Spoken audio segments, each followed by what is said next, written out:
What's up guys, and welcome back. Today I want to show you how you can add some life and some spice to your pad sounds, especially if they're one of the main elements in your track. But let's not mess around and hop straight into the DAW. So I have this 16 bar loop here, or an initial idea for a full track. It only consists of 8 sounds, as you can see here. So in theory it should sound a little empty, but each sound plays a very important role and it actually sounds pretty full together. Let me play it through so you can get a feel for what it sounds like.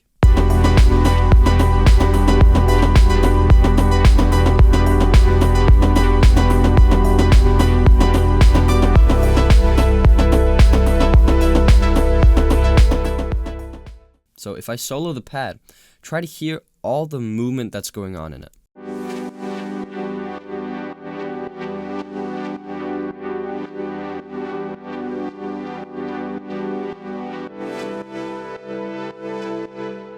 The movement of the sound is why I'm able to have this as a main element without it becoming too boring. Spoiler alert, it's coming from some modulations. But if I were to duplicate the sound and then delete all the modulations that I'm using to create the movement here,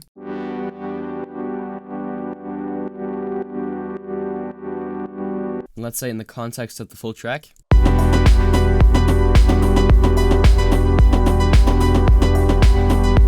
it is a nice, full, and warm pad sound, but it sounds really boring. On the other hand, you have something like this.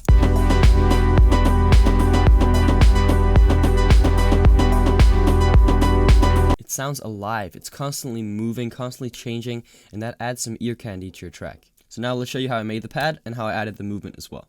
So let's start by disabling the effects here. And we can also disable the modulations, just so things become a bit simpler. So it's a very simple patch inside a Polymer, which is a wavetable synth in Bitwig. So to start with, I've chosen the wavetable sine feedback. It's under the analog wavetables in Polymer. And this is sort of a blend, I think you can see, sort of. It's a blend between a sine wave and some harmonic sine wave closer to a saw wave. I've chosen the wavetable position, or the index, closer to the saw wave, which gives it more harmonics. You can also see that when I play it. It's over here. And that looks a bit more like a saw wave. We got a bit of detune, 0.31 Hertz. It's only very subtle. The sub-oscillator and the noise are disabled, so it's only the main oscillator working. The cutoff is in the mid-frequencies, and that's being modulated by the filter envelope, which looks like this. Got a slow attack, which is perfect for the pad sound. And then the volume envelope looks like this, which is nothing too fancy. But as you can hear, it doesn't sound like much. The secret lies in the modulators, like I showed before. One of my favorite things to use to create movement is a random. So let's activate the first random. And you can see when I hover over, the parameters that this is modulating become green, but they also become apparent over here on the left. So with the first random here, I'm modulating both the pitch and the detune, as you can see. And that makes it sound really warm, really detuned, and also has that analog effect. If I play it through, you can hear it. It's not a constant detune, but it becomes more and less detuned over time, just randomly. And the beauty of this random is that it's polyphonic. So the random works differently on each note in the chord. That's why you can hear that some notes become more detuned, others become less detuned at random times.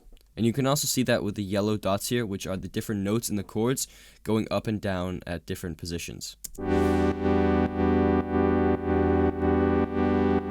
We also mapped it to the noise, as you can see, and the decay and the cutoff of the low-pass filter. All those three are adding more dirt and opening the sound up even more, creating some movement. And also the resonance peak of the filter. And you can see in the blue how the different things are developing over time. This first random has already added quite a lot, but let's add some more. Next we got this LFO. It's just a simple sine wave LFO, which has this rate. It's on 2.43 Hertz, and you can see how it moves like this. As you can see, that's been mapped to the index, or the wavetable position, as well as the phase modulation coming from the sub. If I turn it off,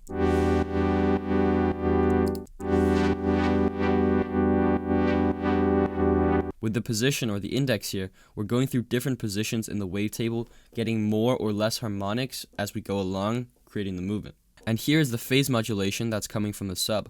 We've turned it all the way down, but we actually still have sawtooth wave enabled, which is modulating this wavetable. If I turn it all the way up, you can hear more.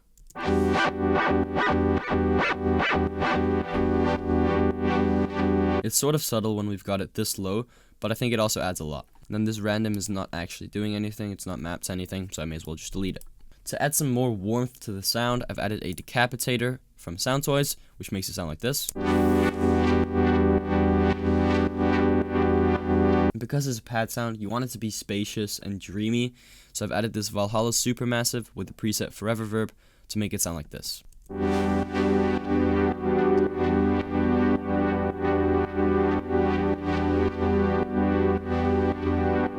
With our sub bass, pretty simple, which sounds like this.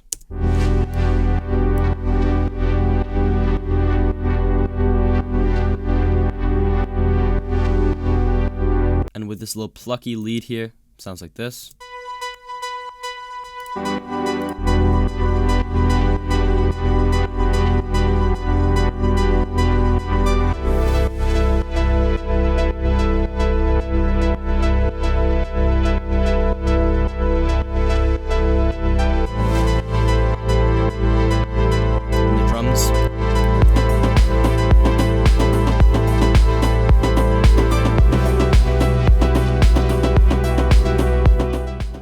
If you want to download this little 16-bar loop so you can go in and mess with the pad or the lead to learn from it yourself, it's available to download at my community, which is linked down below. But that's it for this video, guys. Hope you enjoyed it, hope you learned something, and I'll see you guys next time.